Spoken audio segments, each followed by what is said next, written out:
अवधूत चिंतन श्री गुरुदेव दत्त, श्रीपाद श्री वल्लभ श्री नरसिंह सरस्वती महाराज, श्री स्वामी समर्थ महाराज की जय. सर्वप्रथम सर्वांना दीपावलीच्या अनंत हार्दिक शुभेच्छा. सद्गुरु माहेर ह्या यूट्यूब चॅनलमध्ये पुन्हा एकदा आपल्या सगळ्यांचं मनपूर्वक स्वागत. गुरुचरित्रातील गुरुभक्ती ह्या विषया व्यतिरिक्त आज या दीपावलीच्या निमित्तानं मी आपल्याशी काही हितगुज साधण्याचा प्रयत्न करत आहे. सर्वप्रथम कथा येते आपल्याला नरकासुराची.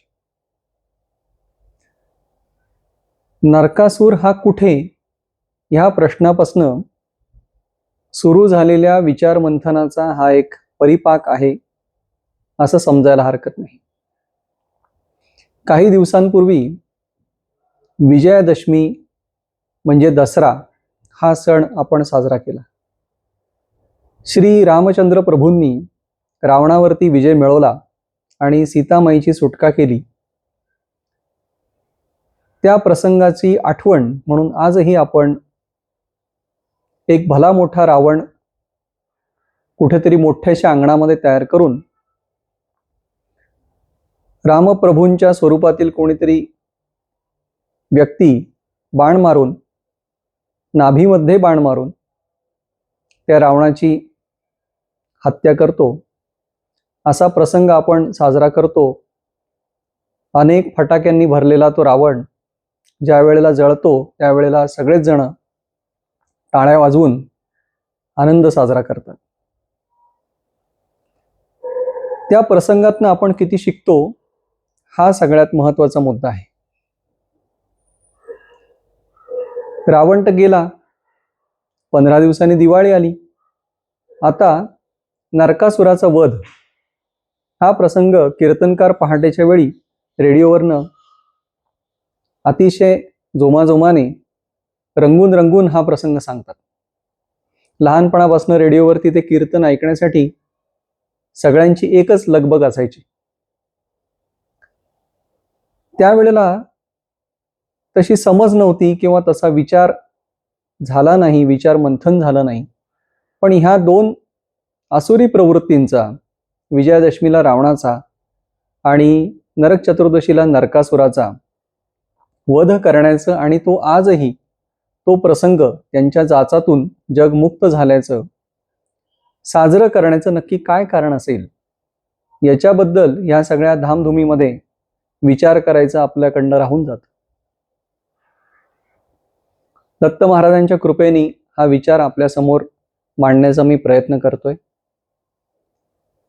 मुळामध्ये रावण आणि नरकासूर हे आपल्या आतमध्ये का बाहेर हा प्रश्न प्रत्येकानेच स्वतःला विचारायला पाहिजे.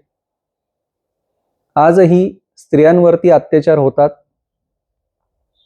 इतका कायदा, संविधान, पोलीस यंत्रणा, समाज सुरक्षा इतक्या सगळ्या गोष्टी असून सुद्धा रोज या ना त्या कारणाने आपण वर्तमानपत्रामध्ये स्त्रियांवरचे अत्याचार हे वाचतच आहोत.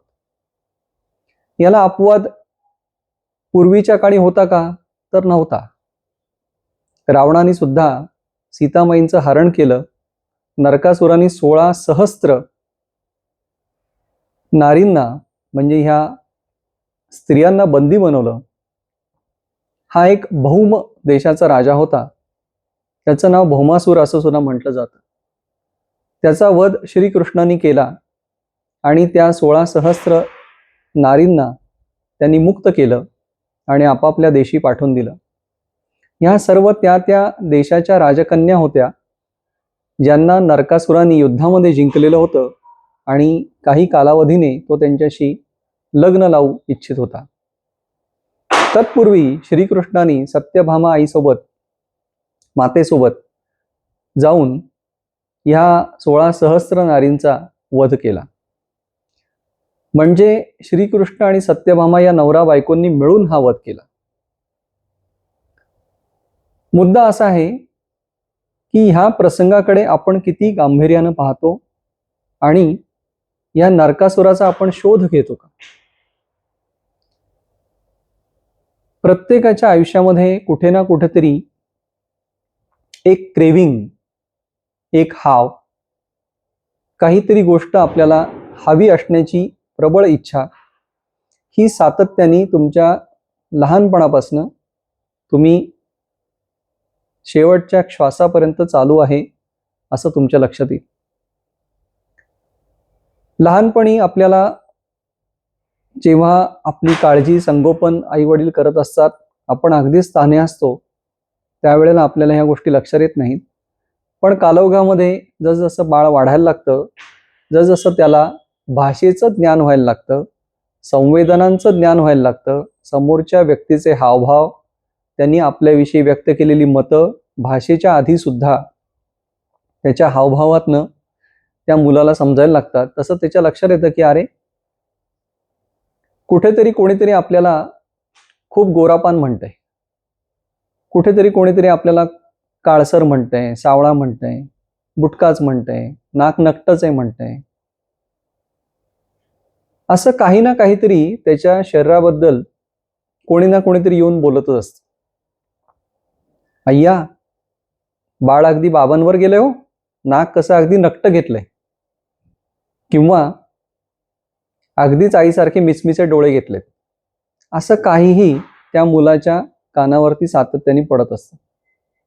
आणि मग एक इमेज बिल्डिंग, आपली समाजातील पत काय आहे ती सुधारण्यासाठी म्हणून ते बाळ कुठे ना कुठेतरी त्याच्या मनामध्ये हे विचार उमटू लागतात, जसजसं त्याला भाषेचं ज्ञान व्हायला लागतं. आणि हे उमटणारे विचार, तू असाच आहेस, तू तसाच आहेस, तू अमुकच आहेस, तू हे करू नकोस, तू ते करू नकोस, तू अमुक करू नकोस, तू इथे बसू नको, तिथे जाऊ नको, पडशील, उठशील, काहीतरी होईल, अशा सारख्या नकारार्थी इन्स्ट्रक्शन्स मधून, या सूचनांमधून त्या मुलाला कुठेतरी आपल्याला काहीतरी कमी आहे किंवा आपल्यामध्ये काहीतरी कमी आहे आणि काहीतरी आपल्याला मिळवायचं आहे, जेणेकरून आपली ही जी बाजारातली पत आहे, समाजातली, या लोकांच्या डोळ्यामधली, यांच्या विचारांमधली, ती आपल्याला कुठेतरी सुधारता येईल, असा विचार सातत्याने कळत नकळत त्याच्या सबकॉन्शियस लेवलला तो मुलगा करायला लागतो. इथे मुलगा म्हणजे केवळ मुलगा नसून मुलगा मुलगी जे कोण असतील त्यांच्यामध्ये हीच भावना कळत नकळत होत राहते आणि कशाचा तरी शोध चालू होतो. तो शोध असा की ज्या शोधामुळे ती एक अवस्था, ज्या अवस्थेमध्ये ते बाळ आईच्या पोटामध्ये असताना, गर्भामध्ये असताना ज्या अवस्थेमध्ये होतं, काहीही न करता सर्व गोष्टी त्याला तिथे मिळत होत्या आणि एक प्रकारची शांतता, खूप आवाज असतात गर्भामध्ये, पण तरी देखील कुठेतरी एक प्रकारची एक अशी अवस्था की ज्याच्यामध्ये विभक्ती नाही. ही अवस्था जर तुम्हाला समजली तर तुमच्या लक्षात येईल की भक्ती म्हणजे काय. भक्ती आणि विभक्ती ह्या दोन एकमेकाच्या परस्पर विरोधी गोष्टी आहेत. केवळ शब्दांचा खेळ नसून समजून घेण्याचा भाग आहे. तर मुद्दा असा आहे की त्या अवस्थेला एकत्वाची भावना आहे, तो कशाशी तरी समरस आहे. शरीराच्या दृष्टीने म्हटलात तर तो आईशी समरस आहे, परंतु त्याचे डोळे तर मिटलेले आहेत.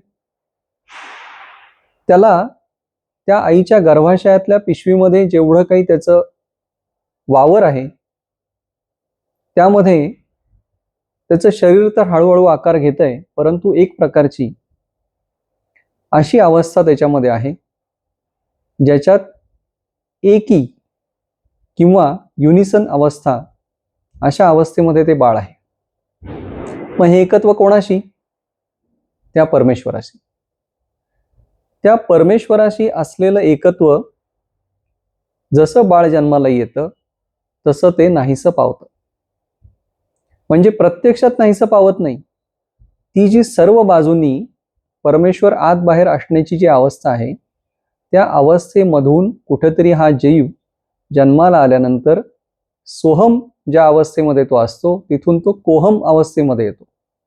मी कोण, मी कोण असा प्रश्न त्याला पडायला लागतो.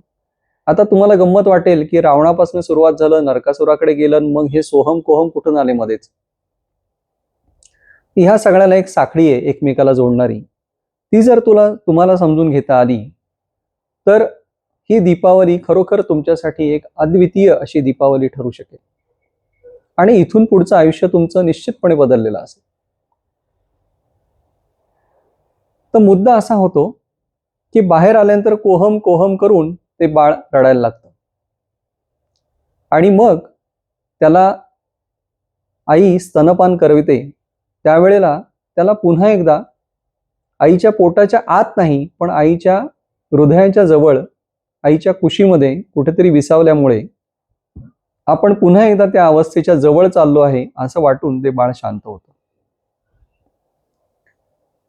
मग ह्या अवस्थेतून हळूहळू पुढे जात जसं स्तनपान त्याचं सुटतं तसं काहीतरी क्रेव्हिंग, काहीतरी मला हवं आहे, आई जवळ नाही, मग आई जवळ पाहिजे म्हणून आईसाठी रडायला लागतं. मग आईने जवळ घेतलं की पुन्हा ते शांत होतं. आईचा शब्द ऐकायला आला की तो शांत होतो. मग हळूहळू त्याच्या लक्षात येतं की एवढंसं पुरेसं नाही त्या अवस्थेसाठी, कारण ही कुठली तरी बाह्यांतरीची अवस्था आहे. त्यामुळे कुठल्या तरी गोष्टीची मागणी त्याची चालू होते. मग आई खुळखुळा देते, खुळखुळा त्याच्या जवळ वाजतो. मग त्याला असं वाटतं की अरे हा खुळखुळा आपल्याला मिळाला की मग आपल्याला बरं वाटेल. मग तो खुळखुळा कुठेतरी लांब असतो, आई दूर असते. मग तो खुळखुळा घेण्यासाठी रांगत रांगत जाणं, उलटं पालटं पडणं, मग ते खुळखुळा घेण्यासाठी सगळं त्याचं शक्ती तो पणाला लावतो, बुद्धिमत्ता पणाला लावतो आणि तिथपर्यंत पोहोचून तो खुळखुळा घेतो. 2 मिनिटं तो खुळखुळा हलवल्यानंतर त्याच्या असं लक्षात येतं की आले सुख ह्याच्यामध्ये नाही. हे सगळं ते बाळ विचार करत नाही बरं का, पण त्याच्या कृतीच्या निरीक्षणामधून जे काही उत्पन्न होतं त्याबद्दलची चर्चा आपण करत आहोत. मग पुढे गेल्यानंतर दुसरा एखादा छोटासा खेळण्यातला घोडा, बाहुली असं काहीतरी त्याला आकृष्ट करायला लागतं. मग असं करत करत मला भूक लागली तर मग ह्या खाण्याने मला बरं वाटेल, मला खेळायचं तर त्या खेळण्याने मला बरं वाटेल. मग माझ्याकडे आहे त्याच्याकडे ते आहे. मग 2 एकसारख्या वयाची मुलं जवळ आली की मग दुसऱ्याच्या हातातलं ओढून घ्यायचं. मग त्यांनी बरं वाटेल का? मग त्यांनी बरं वाटत नाही, घेतलं हातात तर ते तोंडात घालायचं. मग त्यांनी बरं वाटेल का? पण सातत्याने असमाधान कुठेतरी या बालपणापासूनच, जन्माला आल्यापासूनच चिकटलेलं असतं. ते असमाधान कशाचं हे काही माणसाच्या लक्षात येत नाही. आणि मग हळूहळू मोठं झाल्यानंतर संस्कार तर आपल्यावरती होतच असतात. अनेक जन्मांचे संस्कार तर आपण घेऊनच आलेलो असतो. मग ते 64 लक्ष योनी जे आपल्याकडे म्हणलेले आहेत, या सर्व योनींमधील विविध प्रकारचे संस्कार आपल्यावरती झालेले असतात. मग तसा तसा पिंड बनत जातो आणि माणूस त्या त्या पद्धतीने वर्तणूक करायला लागतो. मग लोक म्हणतात अरे हा फार हट्टीच आहे, हा फार नाठाळच आहे, हा असाच आहे, हा तसाच आहे, हा फार शांत आहे, फार संस्कारी आहे, हा अगदीच वाया गेलेला आहे. असं करत करत त्या माणसाचं आयुष्य पुढे पुढे जायला लागतं. मग हे मला हे पाहिजे ते पाहिजे, कुठल्या तरी दुकानाच्या बाहेर जाताना एखादा ड्रेस आवडला, एखादी साडी आवडली की मग ती घ्यायची, ती घालून बघायची, नेसून पाहायची. लोकांनी जास्त कौतुक केलं तरी माणसाला असं वाटतं काय जरा जास्तच होतंय, एवढी तर सुंदर मी नाही, पण हे जरा जास्तच कौतुक करतायत. मग खरं करतायत का खोटं करतायत? मग एखादी पर्स आवडली ती घ्यायची, शर्ट पॅन्ट आवडला ते घ्यायचं, एखादी बॅग आवडली ती घ्यायची, एखादे शूज आवडले ते घ्यायचे. मग असं करत करत प्रत्येक गोष्टीमध्ये माणूस कुठेतरी ती एक अवस्था शोधायला लागतो, पण त्याच्या शेवटपर्यंत लक्षात येत नाही की ती अवस्था आपल्याला कशातून मिळणार आहे. ह्या सगळ्या ऐहिक गोष्टींमधून माणसाचा शोध हा चालूच राहतो. मग मला अमुक खायला मिळालं की मला बरं वाटेल, मला तमुक प्रकारची औषधं मिळाली तर माझ्या या व्याधी नाहीशा होतील, मला हे मिळालं तर असं होईल, ते मिळालं तर तसं होईल. या सगळ्या त्याच्या भोवतीच्या संकल्पना आणि त्यातून निर्माण होणारे संस्कार, यामध्ये तो कुठे ना कुठेतरी स्वतःभोवतीच एक प्रकारचा कोश मिळायला लागतो आणि त्याच्यामध्ये गुरफटला जातो. मग माझ्याकडे आज सायकल आहे तर मला टू व्हीलर मिळाली तर किती छान होईल, मग टू व्हीलर मिळाली की अरे रे आपल्याकडे अगदीच साधी स्कूटर आहे, त्याच्याकडे पहा बाईक आहे, मग ती बाईक फारच ॲडव्हान्स्ड आहे, मग ती मिळाल्यानंतर आहा हा किती छान, असं म्हणून माणसाला ती हवीशी वाटते. बाईक मिळाल्यावर ॲक्सिडेंट होतात, पडतो, स्लिप होतो. मला कार मिळाली तर किती बरं होईल, मग कार मिळाली तर मोठी मिळाली तर किती बरं होईल. असं करत करत ह्या सगळ्या छोटी मोठी खेळणी माणसं विकत घ्यायला लागतात. त्यासाठी वेळ प्रसंगी कर्ज काढतात. ह्यात चूक त्यात चूक असं सगळ्या गोष्टीत चूक शोधायला लागतात. कालपर्यंत एखाद्या प्रेयसीला तुझ्याशिवाय मी जगू शकत नाही असं म्हणणारा माणूस दुसऱ्या दिवशी ज्या दिवशी ती प्रेयसी त्याची पत्नी होऊन येते, त्यानंतर थोड्याच दिवसात तिच्याकडे डुंकूनही पाहत नाही. तिला द्यायला ह्याच्यापाशी वेळ नाही, ह्याला द्यायला तिच्यापाशी वेळ नाही. पुढे मुलांची चढाओढ. मग लग्न झालं, 3 वर्ष झाली, घरातले आई वडील म्हणायला लागतात की अरे तुम्हाला अजून मूलबाळ नाही. मग त्या मूलबाळासाठी सगळा अट्टाहास, मग नवस सायास, उपास तापास, असं करत करत मूल झालं. मग पुन्हा ह्या सगळ्या रहाडगाडग्यामध्ये मग त्या मुलाची मुंज आहे, मग त्याचं लग्न आहे, मग आपली नातवंड आहेत. याच्यामध्ये वेगळ्या वेगळ्या प्रकारची ही ना ती प्रकारची खेळणी माणूस जमवतच राहतो. पण आतमध्ये कुठेतरी तो सातत्याने असमाधानी असतो. हा झाला एका व्यक्तीचा विचार. व्यक्तीला सातत्याने काहीतरी हवंय, मग त्याला स्वतःला 1 इंच जमीन का असेना त्याच्या स्वतःच्या मालकीची हवी, की जिथून कोणी आपल्याला बाहेर पड असं म्हणणार नाही, हाताला धरून बाहेर काढणार नाही. मग असाच विचार जर तुम्ही व्यापक तत्वावर केलात तर मग व्यक्तींच्या समूहाला एक जमीन पाहिजे की ज्यांची त्यांची स्वतःची असेल. मग त्यांचं ते राष्ट्र झालं. मग अशी 105 विविध प्रकारची राष्ट्र या भूतलावरती नांदतात, किंबहुना त्यापेक्षा जास्त असावीत. आणि मग ह्या राष्ट्रांमधली चढाओढ की माझ्याकडे हा भूभाग आहे, माझ्याकडे तो नाही, मग तो मिळाला तर किती छान होईल, मला समुद्र ओपन होईल, मग त्यानंतर माझ्याकडे ही खनिजे मिळतील, माझ्याकडे अमुक प्रकारचा व्यापार, माझ्याकडे तेल नाही, माझ्याकडे इंधन नाही, हे नाही ते नाही, काही ना काहीतरी चालू आहे. अशा प्रकारे माणूस स्वतःकडे जे आहे त्याच्या व्यतिरिक्त दुसऱ्याकडचं आपल्याला कसं मिळेल यासाठी सातत्याने अट्टहास करतोय. या अट्टहासापोटीच, या अट्टहासामध्येच कुठेतरी हे रावण आणि नरकासूर हे दडलेले आहेत. आता तुमच्या लक्षात येईल की हा अट्टहास जेवढा आपला मोठा आणि असमाधान जेवढं जास्त, तेवढं आपल्यापाशी जे आहे त्यापेक्षा अधिक मिळवण्याची आपली इच्छा प्रबळ. खरंच प्रत्येकाने स्वतःला हा प्रश्न विचारावा की आपल्यापाशी जे आहे त्यात आपण निदान त्याचा उपभोग तरी आपण नीट घेतो का. एखादी गोष्ट आपण अतिशय कौतुकाने प्रसंगी कर्ज बिर्ज काढून विकत घेतो. समजा उदाहरण घेऊया घराचं, त्या घरामध्ये तरी आपण सुखाने राहतो का. फार कंटाळा आला बाबा, आता आपण असं करूया कुठेतरी हॉटेलमध्ये राहायला जाऊया, म्हणून हॉटेलमध्ये जातो. मग हॉटेलमधलं सगळं खातो, फिरतो. मग ह्या सगळ्या गोष्टी झाल्यानंतर म्हणतो नाही नाही घरी जाऊया. घरी गेल्यानंतर बायकोला म्हणतो मला साधा सुद्धा वरण भात लाव, तुपाची धार आणि मीठ लिंबू बास, एवढं खाल्लं की मी समाधानी. अरे मग हे तर घरात मिळतच होतं ना. मग हे सगळं सोडून तू बाहेर गेलास, बाहेर न परत आलास आणि पुन्हा तीच गोष्ट करायला लागलास. सांगण्याचा फापट पसारा फार न वाढवता आपण ह्या प्रसंगाकडे येऊ की नक्की रावण कुठे आणि नक्की नरकासूर कुठे. असं म्हणतात की 16 सहस्त्र त्या स्त्रियांची मुक्तता श्रीकृष्णाने केली. मग श्रीकृष्ण कुठे.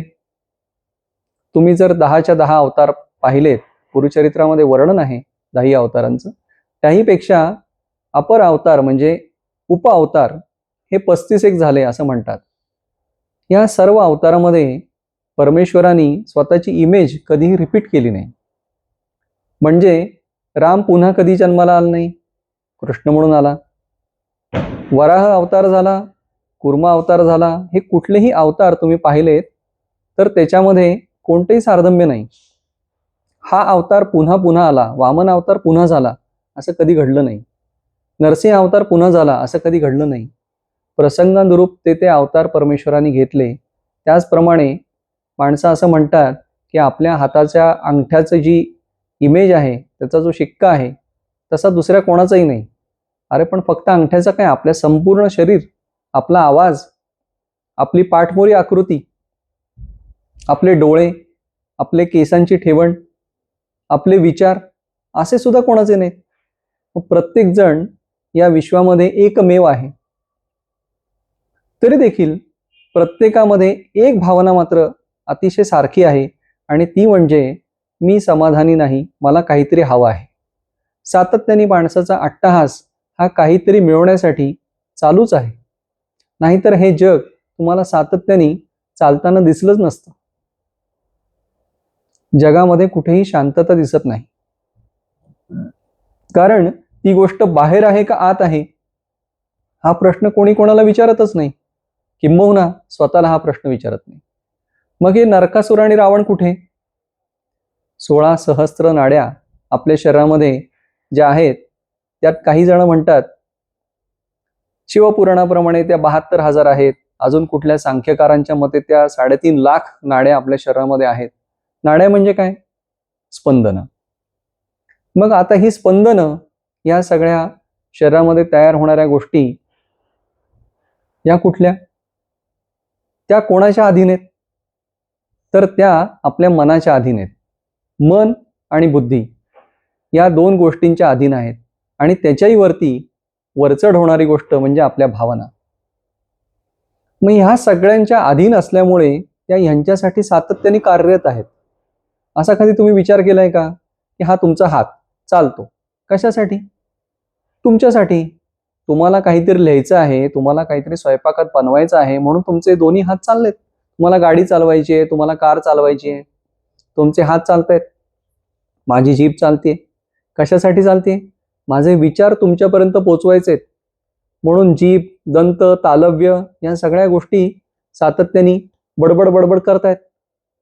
माझे कान आत्ता माझा आवाज ऐकतायत, कालांतराने तुम्ही माझा आवाज ऐकाल. कशासाठी? हे सगळं तुमच्यासाठी चाललंय. ह्या सर्व तुमच्या शरीरातल्या सर्व क्रिया, तुमचं यकृत, तुमचं लिव्हर, जे काय असेल, तुमच्या किडनीज कोणासाठी काम करते? तुमचं हृदय 24 तास तुम्ही झोपलात, ते झोपलं की संपलं. उद्या आपण पृथ्वी तलावर नाही. कोणासाठी काम करते? हे सगळं आपल्यासाठी काम करते. वेदना असतील तर त्या नक्की कोणाला? डॉक्टरला, नर्सला, घरच्यांना. सगळ्यात जास्त वेदना होत असतील तर त्या आपल्याला. मग त्याही वेळेला हे वेदनांचे संकेत आपल्या मेंदूपर्यंत पोहोचवण्याचं काम हे कोण करतं? ह्या सगळ्या ज्या आपल्या शरीरामध्ये नाड्या आहेत, ह्या नाड्या कोणाच्या अधीन आहेत? या आपल्या शरीराच्या अधीन आहेत, आपल्या मनाच्या अधीन आहेत, बुद्धीच्या अधीन आहेत, आपल्या भावनांच्या अधीन आहेत. आणि मग ह्या सगळ्यांचं कार्य हे रावणासारखं चाललंय, नरकासुरासारखं चाललंय, का श्रीकृष्णासारखं चाललंय? मग ह्या सगळ्या नाड्यांना, या सगळ्या क्रेविंग मधून मला काहीतरी सातत्याने हवंय, सातत्याने हवंय, सातत्याने हवंय, त्याशिवाय मी समाधानी नाही, समाधानी नाही, यातनं यांना मुक्त कोण करणार? त्यासाठी आपल्या एकट्या जीवासाठी कृष्णाने अवतार घ्यावा इतके काय आपण पुण्यवान नाही, इतके आपण पापी नाही. कारण सगळ्या जगातल्या सर्वोत्तम महान पाप्यांसाठी परमेश्वराने अवतार घेतले. काय पुण्य असेल?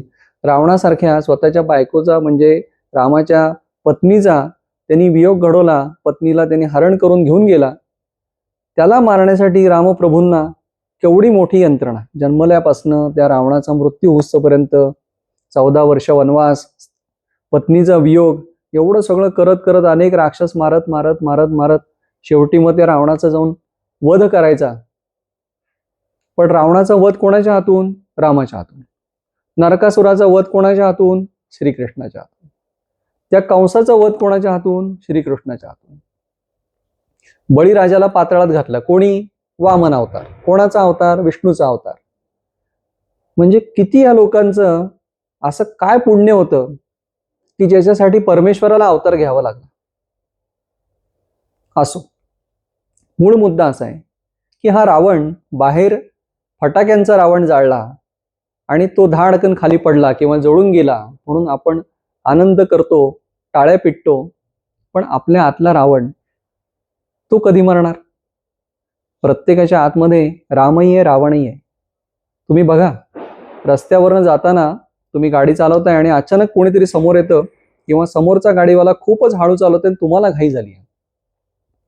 तुम्ही अशी गाडी त्याच्या समोर नेता, पुढे आडवी घालता, थांबवता आणि उतरून त्याला आता अर्वाच्य भाषेमध्ये तुम्ही शिवीगाळ करणार.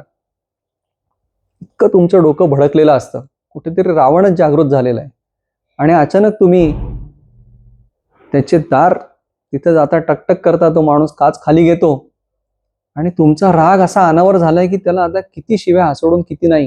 आणि अचानक तुमच्या लक्षात येतं की हा कोणीतरी तुमचा बॉस आहे, कधी काळचे तुमचे एक शिक्षक आहेत, कोणीतरी तुमचा अतिशय सन्माननीय व्यक्ती आहे, एखादा राजकारणी आहे की ज्याच्याकडे आपलं काम आणलंय आणि तुम्ही लगेच हात जोडता, हो क्षमा करा साहेब, काही नाही काही नाही, आपलं असंच तुम्ही दिसलात म्हणून म्हणलं थांबून बोलावं तुमच्याशी. मग कुठे गेला राग तुमचा? म्हणजे तो सुद्धा कुठेतरी डॅम्बिस आहे तुमच्यातला राग. मग ह्या रागावरती कंट्रोल, या रागावरती नियंत्रण कोण ठेवायचं? आपण ठेवायचं. मग या सगळ्या भानगडीमध्ये तुमच्या ही गोष्ट लक्षात आली का की आपल्याला काहीतरी हवंय, आपण असमाधानी आहोत. याच्यामध्ये कुठेतरी, या असमाधानामध्ये कुठेतरी हा नरकासूर दडलेला आहे. स्त्रियांवरती अत्याचार का होतात? हा विचार करण्यासारखा गोष्ट आहे. आपणच नाही, पुरुषांनी तर करायलाच पाहिजे, स्त्रियांनी पण करायला पाहिजे. आणि त्याच्यावरती काहीतरी उपचार, काहीतरी त्याच्यावरती उपाय ठोस हा पण शोधायला पाहिजे. कायद्याचे जे काय उपाय आहेत ते जर पुरेसे असते तर हे अत्याचार थांबले असते. ते जर थांबत नाही तर आपण कुठेतरी विचार करायला, याच्यावरती एक उत्तम प्रकारचा मार्ग शोधण्यासाठी म्हणून कमी पडतोय. कृष्णाला सुद्धा नरकासुराचा वध करावा लागला. मग ह्या कथेतनं आपण काय शिकणार? आपल्या ह्या 72,000 नाड्या आपल्या शरीरातल्या, यांना कोण मुक्त करणार? मग या रावणासाठी झटतायत का रामासाठी झटतायत? हा विचार कुठेतरी आपल्याला करायला पाहिजे. त्यामुळे हा नरकासूर आपल्या आतमध्ये जो दडलेला आहे तो निश्चित आहे. फक्त जेवढ्या लवकर तुम्ही हे ऍक्सेप्ट कराल, हे मान्य कराल की आपल्या आतमध्ये कुठेतरी रावण आहे, आपल्या आतमध्ये कुठेतरी नरकासूर आहे, हे जोपर्यंत तुम्ही मान्य करत नाही तोपर्यंत त्याला शोधणं आणि त्याचा वध करणं, त्याला संपवणं, नायनाट करणं, मुळापासून उखडून टाकणं हे आपल्याला शक्य नाही. त्यामुळे मी 11,000 वेळा गुरुचरित्राचं पारायण केलं असं म्हणणारे लोक सुद्धा आहेत. परंतु वेळ प्रसंगी त्यांच्यातही अत्यंत घृणास्पद अशी तामस बुद्धी कधी कधी जागृत होते. त्यांच्यामध्येही कधी कधी काही वाईट गुण दिसून येतात. बाहेरच्यांसाठी फार चांगला, अगदी अतिशय चांगला, हो आमचा हा अमुक अमुक, हा हा तो असला ना की आम्हाला खूप बरं वाटतं. बाहेरच्यांसाठी खूप चांगला आणि घरच्यांसाठी एकदम रावण राक्षस. कशासाठी? किंवा घरच्यांसाठी खूप चांगला, बाहेरच्यांसाठी एकदम विरुद्ध टोक. ही कुठेतरी विचार करायला लावणारी आपल्यामधली भावना आपण तपासायला पाहिजे. आणि या मंगल प्रसंगी, दीपावलीच्या मंगल प्रसंगी खरोखर तो दिवा बाहेरचा पेटवताना कुठेतरी हा विचार करायला पाहिजे की आपल्यामध्ये जो रावण दडलेला आहे त्याचा नायनाट कसा होईल, त्या नरकासुराचा वध कसा होईल आणि ह्या सगळ्या 72,000 नाड्या आपल्या शरीरातल्या, 16 सहस्त्र नाड्या, जे काय तुम्ही म्हणाल, त्या सगळ्या मुक्त कशा होतील? मुक्त म्हणजे त्यांच्यावरती हे जे संस्कारांचं बंधन झालेलं आहे आणि त्याच्यामुळे सातत्याने त्या चांगल्या गोष्टींसाठी काम करतायत का वाईट गोष्टींसाठी काम करतायत हे कुठेतरी पाहणं आपल्याला आवश्यक आहे. त्यामुळे याचा जर आपण सखोल सूक्ष्मपणे विचार केला तर आपण सुद्धा आपल्या या वाईट संस्कारांच्या जोखडातून, कळत नकळत जे आपल्या खांद्यावरती, डोक्यावरती, मनावरती घर करून बसलेले ह्या जोखडातून आपणही मुक्त होऊ शकतो. या रावणाचा वध आपणही करू शकतो. आणि रावणाच्या बेंबीमध्ये बाण मारलेला होता. मग का बरं? मूळ या गोष्टीसाठी. तर मूळ कुठे आहे? तर ते मध्यभागी आहे. मध्यभागी मूळ आहे म्हणजे काय?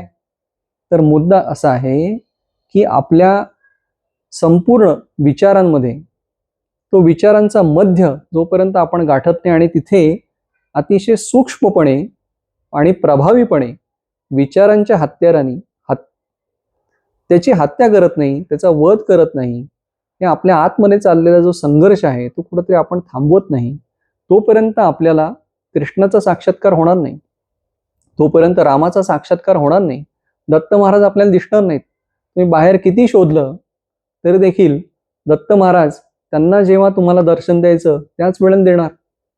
कृष्ण भगवंत यायचं तेव्हाच येणार. पण आतमध्ये शोधणं हे आपल्या हातात आहे. आणि आपला आतला राम, आपल्या आतला कृष्ण, आपल्या आतला दत्त महाराज हे आपल्या अधीन आहेत, हे तुम्ही विसरू नका. कारण ते विभक्तीमध्ये नसून भक्तीमध्ये आहेत. ज्या वेळेला ही मनाची ड्युएल अवस्था होते की मला काहीतरी माझ्यापाशी आहे पण माझ्यापाशी काहीतरी नाही, ते मला मिळवायचं आहे, या विभक्तीमध्ये कधीच आपल्याला या विभूती सापडणार नाही. परमेश्वर कधीच आपल्याला गवसणार नाही. ती युनिसन अवस्था जर आपल्याला शोधायची असेल तर आपल्याला निश्चितपणे विचारांची मार्गक्रमणा अशा तऱ्हेने करायला पाहिजे सद्गुरु कृपेने की जेणेकरून त्या एक अवस्थेपर्यंत आपण जाऊ. अनेकापासून एकापर्यंत आणि एकापासून त्या शून्यत्वापर्यंत आपल्याला जर जायचं असेल तर त्यासाठी सखोल विचार आणि विचारांचं मंथन करायला पाहिजे. मग त्यामधनं ही सगळी रत्न बाहेर पडतील. आपल्या आयुष्यामध्ये, आपल्या जीवनामध्ये आणि आपल्या सभोवतालच्या सर्व लोकांच्या जीवनामध्ये देखील आशेचा किरण आणि उत्तम दीपावलीचे दिवे हे लावतील आणि ज्योत प्रज्वलित करतील. हे सगळं करण्यासाठी मात्र तुम्ही स्वतःवरती काम करण्याची आवश्यकता आहे. हा संदेश जास्तीत जास्त लोकांपर्यंत पोहोचवा, म्हणजे तेही स्वतःवरती काम करायला लागतील. मी सांगितलेल्या गोष्टी फक्त तो एक कुरिअरवाला बॉय असतो तसं तुम्ही करू नका. मी सांगितलं ते दुसऱ्याला सांगितलं, दुसऱ्याला सांगितलं, तिसऱ्याला सांगितलं, एवढं करण्यापेक्षा आधी ते स्वतःला लागू करा. स्वतःमधल्या गोष्टी आधी शोधून काढा की आपल्यामध्ये नक्की कोण दडलाय. तो मधून मधून कसा काय रावणासारखा आपण वागतो, मधून मधून कसा काय हा बाहेर येतो. आणि कधी कधी आपण चांगले असतो, कधी कधी वाईट असतो. हे प्रत्येकाच्या बाबतीत घडतं. तुम्ही हे मान्य करा अथवा नका करू, परंतु आपल्याला स्वतःवरती काम करणं आवश्यक आहे. ज्या वेळेला प्रत्येक माणूस स्वतःवरती काम करेल आणि स्वतःतल्या ह्या सर्व नरकासुरांचा, रावणाचा, कंसाचा यांचा वध करून, नायनाट करून, समूळ त्यांना नाहीसं करेल आपल्यामधून, त्यावेळेला हे जग खरोखर सुंदर होईल. आणि एकमेकांच्या बद्दलच्या असलेल्या विरोधी धर्मभावना म्हणा किंवा अजून कोणत्याही एकमेकाच्या परस्पर विरोधी भावना, ह्या सगळ्या कुठेतरी संपुष्टात येतील. माणसं माणसाशी उत्तम तऱ्हेने संवाद करायला लागतील. एकमेकाची चढाओढ कमी होईल. आणि मग ज्ञानेश्वर माऊलींना हे विश्वची माझे घर म्हणून लोकांच्या जे खळांची व्यंकटी सांडो हे जे त्यांना अभिप्रेत आहे ते कुठेतरी साध्य होईल. यासाठी या हृदयीचे त्या हृदयी घातले असं कुठेतरी आपल्या बाबतीतही घडावं आणि हे विचार सर्वांपर्यंत पोहोचावेत. हे क्रेविंग कुठेतरी थांबावं आणि आपल्या आतमध्येच आपण दत्त महाराजांना आपल्या मनाला येईल त्यावेळेला भेटू शकतो. श्रीकृष्ण प्रभूंना, राम प्रभूंना आपल्या मनाला येईल त्यावेळेला आपण त्यांना भेटू शकतो, कारण ते सातत्याने आपल्या सोबत आहेत. राम जर आतनं निघून गेला तर आपण नाहीच, दुसऱ्या दिवशी 4 माणसांच्या खांद्यावर. त्यामुळे ज्या अर्थी तो आतमध्ये आहे आणि म्हणून आपण जिवंत आहोत, त्या अर्थी त्याची भेट आपल्याला लवकरात लवकर घेतली पाहिजे. कोणाला माहिती उद्याचा दिवस आपल्या आयुष्यात आहे की नाही. जेवढा काळ आपल्याला मिळालेला आहे तो सातत्याने नामस्मरणामध्ये, भगवत चिंतनामध्ये घालवणं, आपलं कार्य हे अतिशय प्रामाणिकपणे करून त्या कार्याची प्रेरणा देणारा हा परमेश्वर असल्यामुळे त्या कार्याची फलं त्याची अपेक्षा न करता ते कार्यसुद्धा परमेश्वराच्या चरणी कृष्णार्पणमस्तु दत्तार्पितमस्तु असं म्हणणं हे सातत्याने आपण करायला पाहिजे. म्हणजे खरी दिवाळी आपली साजरी होईल. आणि पुढे दत्त जयंती येऊ घातलेली आहे, त्यावेळेला या त्रिगुणात्मक परमेश्वराच्या त्रिगुणातीत स्वरूपाचं दर्शन आपल्याला निश्चितपणे झाल्याशिवाय राहणार नाही, अशी परमेश्वर चरणी प्रार्थना करतो. सगळ्यांना पुन्हा एकदा दीपावलीच्या अनंत हार्दिक शुभेच्छा देतो आणि माझं हितगुज इथेच थांबवतो. खूप खूप धन्यवाद. शुभम भवतु. अवधूत चिंतन श्री गुरुदेव दत्त.